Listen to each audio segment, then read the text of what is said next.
The massive German shepherd threw his entire body against the heavy chain-link fence with a violence that shook the hinges. And the shelter staff screamed for the police officer to get back because the red sign on the cage said dangerous. But the little girl in the wheelchair didn't pull away. She rolled closer because she was the only one who saw that the dog wasn't shaking with rage, he was shaking with terror. Because he could smell the seizure building in her brain, and he was trapped behind a wall. Grab your coffee and stay with me, because the secret this dog was hiding behind that fence is going to change the way you look at animals forever. Austin Collins gripped the rubber handles of the purple wheelchair so hard his knuckles turned white because he just wanted to leave and get back to the quiet safety of his house where he could close the blinds and pretend the rest of the world didn't exist. He had been a police officer for 12 years, and he had seen terrible things on the streets, but nothing terrified him more than the silence that had filled his life since the car accident 2 years ago that took his wife and left his 7-year-old daughter Sophia unable to walk. He looked down at the top of Sophia's head and felt that familiar ache in his chest because she used to be so loud and full of energy, but now she was just quiet and careful, and she looked older than she should. Hi, my amazing friends and family. Welcome back to Vigilant Heart Tales. Before we jump deep into today's story, make sure you hit that subscribe button and tell me in the comments where you're watching from. I love seeing all your names and countries. And don't forget to check out the other stories on the channel. Tomorrow I've got another crazy one coming that I know you'll enjoy. Alright, let's get into it. Austin tried to turn the wheelchair around toward the exit because they had already looked at the beagles and the Labradors, and none of them had sparked even a tiny bit of interest in her eyes. He told her gently that it was time to go home because the shift change was coming up and the shelter was getting loud and chaotic, but Sophia reached down and locked the brakes on her wheels with a stubborn snap that reminded him so much of her mother that it almost hurt. She told him no, and she pointed a small shaking finger toward the very end of the hallway where the lights were dimmer and the noise was different. It wasn't the happy yapping of puppies down there, but a deep and angry roaring sound that vibrated right through the soles of Austin's boots. He tried to tell her that they couldn't go down there because that was the high security wing where they kept the dogs that weren't safe for families, but Sophia didn't listen, and she started rolling herself forward with a determination he hadn't seen in months. Austin sighed and followed her because he couldn't leave her alone in a place like this, and as they got closer to the last cage on the left, the noise became deafening. A massive German shepherd was throwing his entire body against the heavy chain-link fence, and he wasn't looking for a treat or a pat on the head, but he looked like he wanted to tear through the metal and take down anything standing on the other side.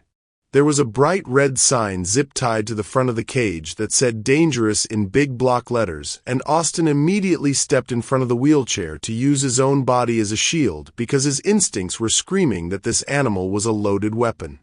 A young volunteer named Miller came running over from the office waving a clipboard and shouting for them to get back because that dog was a red tag case scheduled to be put down in less than an hour.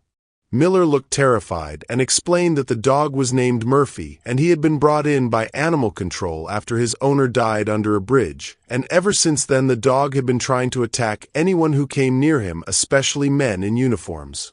Austin listened to the volunteer and felt a moment of pity for the animal, but he was a father first and a cop second, and he wasn't going to let a dangerous animal anywhere near his little girl. He grabbed the handles of the chair again and told Sophia firmly that they were leaving right now because this wasn't safe, and the dog was clearly out of his mind with rage. The dog was snapping at the wires and frothing at the mouth, and his eyes were locked onto Austin's police uniform with a hatred that felt personal and deep.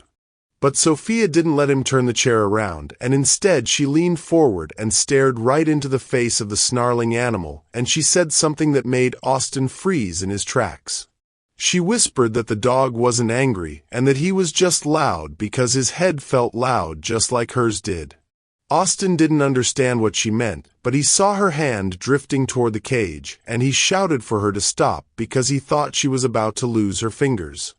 He pulled the wheelchair back sharply and moved himself between her and the cage to block her reach, and that was when the strange thing happened. The moment Austin stepped away from the wheelchair to argue with the volunteer, the dog stopped throwing himself at the fence. The silence that followed was so sudden that it felt like the air had been sucked out of the hallway. Austin looked back at the cage, expecting the dog to be preparing for another lunge, but instead the massive animal had dropped to his stomach and was pressing his nose through the bottom diamond of the chain-link fence. The dog wasn't looking at Austin anymore, and he wasn't looking at the volunteer, but he was staring at Sophia with a focus that was so intense it was almost unnerving. He started to make a high whining sound that was desperate and sad, and his back leg was trembling against the concrete floor. Austin watched in confusion as the dog took deep, frantic breaths through the wire as if he was trying to smell the air around Sophia. The volunteer said that they should just leave before the dog got riled up again, but Austin couldn't move because he was watching his daughter. She wasn't scared at all, and she had tears in her eyes as she reached her hand out again toward the metal bars. Austin wanted to grab her hand and pull it back, but he was paralyzed by the look on her face because for the first time in 2 years she didn't look lost or lonely. She looked like she had found something she had been looking for. She told Austin to stay back and not to move because the dog didn't like him, but he liked her. Austin realized with a jolt that the dog's aggression hadn't been about hate at all, but it had been about panic because the dog was trying to get to the girl and the uniform was just in the way. Austin held his breath as Sophia's small pale fingers slipped through the gap in the heavy fence and hovered inches from the dog's snout. The volunteer gasped and dropped his clipboard, but the dog didn't bite and he didn't snap. Instead, Murphy closed his eyes and pushed his wet nose gently into Sophia's open palm and let out a long shuddering breath that sounded like a sob. He started licking her fingers frantically, and then he pressed the side of his face against the wire as close to her as he could get. Sophia looked up at her dad and said that she felt the static in her head, and that was the word she always used right before she had a really bad pain day or a panic attack. Austin looked at the dog and saw the way Murphy was checking her and sniffing her and nudging her hand, and it suddenly clicked in his mind that this wasn't just a stray dog from under a bridge. This was a dog that had a job to do. Austin realized that the homeless man who had owned him must have had a condition, maybe PTSD or seizures, and this dog had spent his whole life taking care of him, and now he was locked in a cage while his instincts were screaming at him to work. The dog wasn't dangerous, he was just desperate to help, and he had sensed something wrong with Sophia from all the way down the hall. Austin looked at the red sign that said dangerous, and he looked at the time on his watch and realized that in 30 minutes this amazing animal would be dead if they walked away.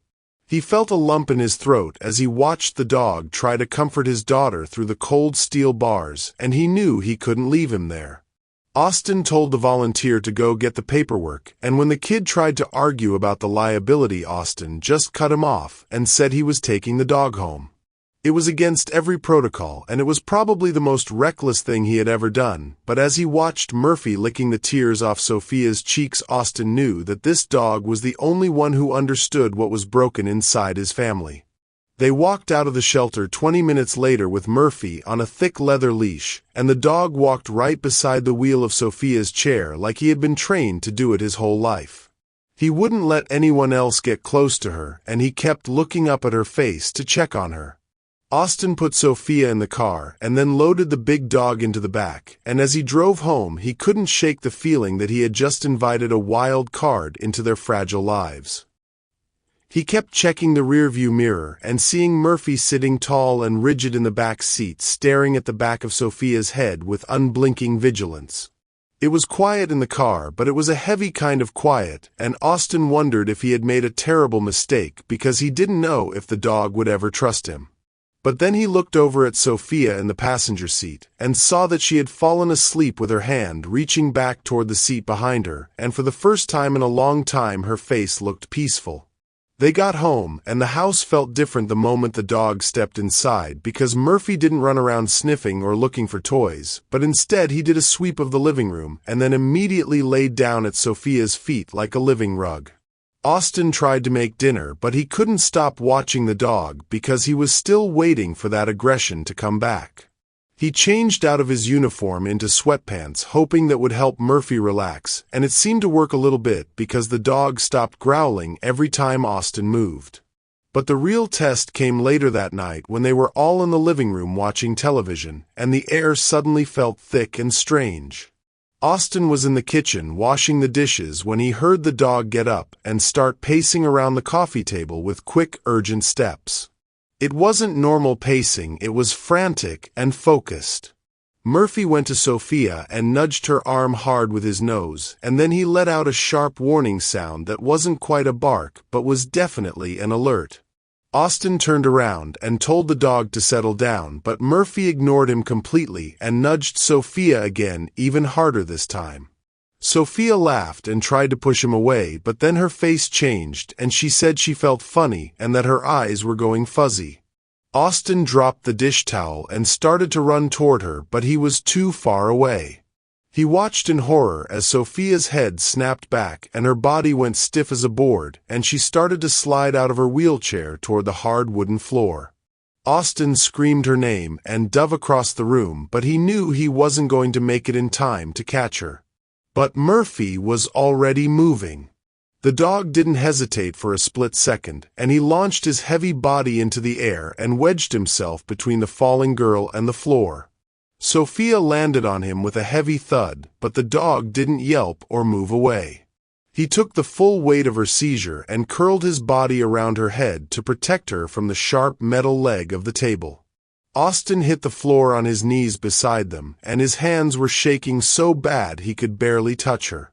He watched as the dog pressed his side against Sophia's chest and began licking her face with a steady rhythmic motion that seemed to be trying to pull her back from the edge. The seizure was violent and scary, and Austin felt helpless, but the dog was a rock in the middle of the storm.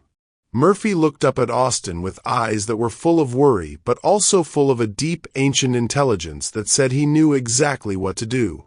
Austin realized then that the dog hadn't been aggressive at the shelter. He had been trying to tell them that this was coming. He had sensed the electrical change in Sophia's brain hours before it happened, and he had been fighting to get out of that cage so he could do his job. When the seizure finally stopped and Sophia went limp, the dog didn't get up.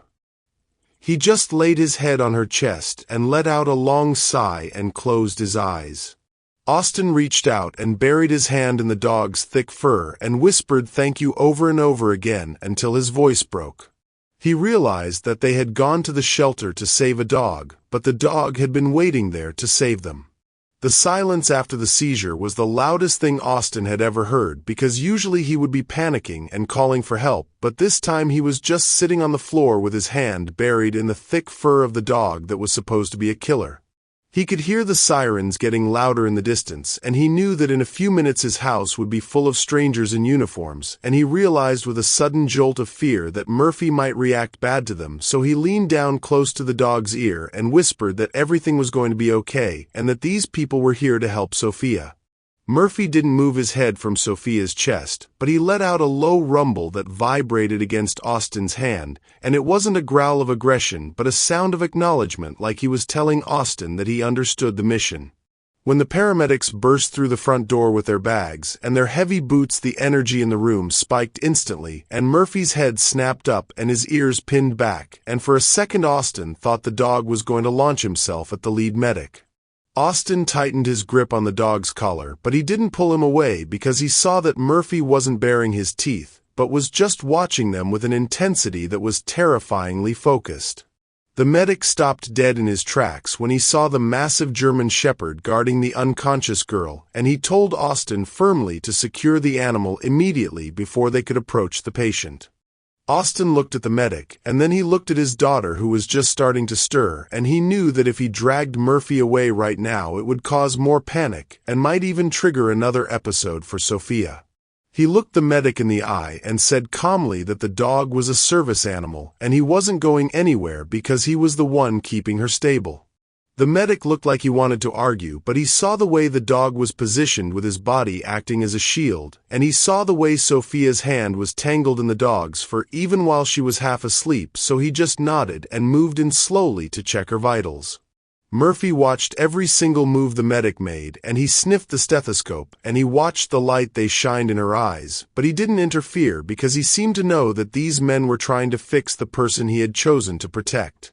They loaded Sophia onto the stretcher, and that was the moment Austin was most worried about because he didn't know if the dog would let them take her out of the house, but Murphy just stood up and shook himself off and walked right beside the stretcher with his shoulder pressing against the metal frame. He walked all the way to the ambulance and tried to jump in the back, but the driver stopped him and said there was no way the dog could ride in the back because of liability rules. Austin felt that anger rising in his chest again, but before he could shout, Sophia opened her eyes just a little bit and whispered that it was okay and that Murphy could follow in the car with Dad. Austin promised her he would be right behind them, and he put Murphy in the passenger seat of his truck, which was something he never did with dogs because of the mess, but today he didn't care about the upholstery or the rules. The ride to the hospital was a blur of red lights and fear, but Murphy sat in the front seat like a statue, and he didn't look out the window at the passing cars, but stared straight ahead at the ambulance in front of them, as if his gaze was a physical tether holding onto the little girl inside. When they got to the emergency room, Austin had to leave Murphy in the truck with the windows cracked, and he felt a pang of guilt leaving him there, but he ran inside to be with his daughter. The doctors ran tests and checked her brain activity, and they told Austin that it was definitely a seizure caused by the scar tissue from the accident, and that they needed to adjust her medication, but that she was going to be okay. Austin sat by her bed for hours, holding her hand and feeling that exhaustion that goes all the way down to your bones, but he couldn't stop thinking about the dog waiting in the parking lot. He kept thinking about how the dog had known before anyone else, and how he had tried to warn them, and how Austin had been so blind because he was too busy being scared of the dog's teeth to see his heart. When they finally released Sophia, it was past midnight, and the air outside was cool and quiet. Austin wheeled her out to the truck, and the moment she came into view, Murphy started whining and pawing at the window glass because he had been waiting for 4 hours in the dark without making a sound. Austin opened the door, and the dog didn't jump out to run around or relieve himself, but instead he crawled over the center console and buried his face in Sophia's lap and started licking her hands and her face with a desperation that made Austin's eyes burn. They drove home in silence, but it was a good silence this time because the fear was gone, and it had been replaced by a strange new understanding that they were a pack now. When they got back to the house, Austin helped Sophia get ready for bed, and he watched as Murphy walked into her bedroom and circled the rug 3 times before settling down right at the foot of her bed facing the door. Austin stood in the doorway for a long time just watching them, and he realized that for the last 2 years he had been sleeping with one eye open because he was so terrified that something would happen to her while he wasn't looking. He had been carrying the weight of the whole world on his shoulders, and he was tired, and he was lonely, and he was broken. But as he looked at the massive black and tan dog breathing steadily in the dark, he felt a weight lift off his chest because he knew that he wasn't the only one on duty anymore. He knew that if anything changed in her breathing, or if her heart rate spiked, or if the bad dreams came, the dog would know before it happened. Austin whispered goodnight to the dog, and he swore he saw Murphy's ear twitch in the darkness, as if to say, "I've got this, Dad, go to sleep." The next morning the house felt different because the sun was shining through the blinds, and Murphy was in the kitchen waiting for breakfast. Austin was nervous about putting his uniform on because the shelter staff had said the dog hated the uniform and hated the badge, but Austin knew he had to go back to work eventually. He walked into the bedroom and put on his pants and his shirt, and he braced himself for the growl or the snap, but when he walked out into the kitchen, Murphy just looked at him and wagged his tail once. It wasn't a big excited wag, but it was a sign of respect because the dog understood that the uniform meant Austin had a job to do just like he did. They fell into a routine over the next few weeks that saved Austin's life in ways he didn't expect because he wasn't just coming home to a quiet, sad house anymore, but he was coming home to a team. One evening about a month after they brought him home, Austin was cleaning out the garage, and he found an old box of his wife's things that he hadn't touched since the funeral. He sat down on the cold concrete floor and started looking through the photos, and the grief hit him so hard it felt like he couldn't breathe. He put his head in his hands and started to cry, and it was that ugly, deep crying that you try to hide from the world because you have to be strong for everyone else. He didn't hear the dog come in, but suddenly he felt a heavy weight against his side and a wet nose nudging his elbow. Murphy pushed his head under Austin's arm and forced him to look up, and then the dog climbed into his lap, which was ridiculous because he was an 80-pound shepherd, but he didn't care.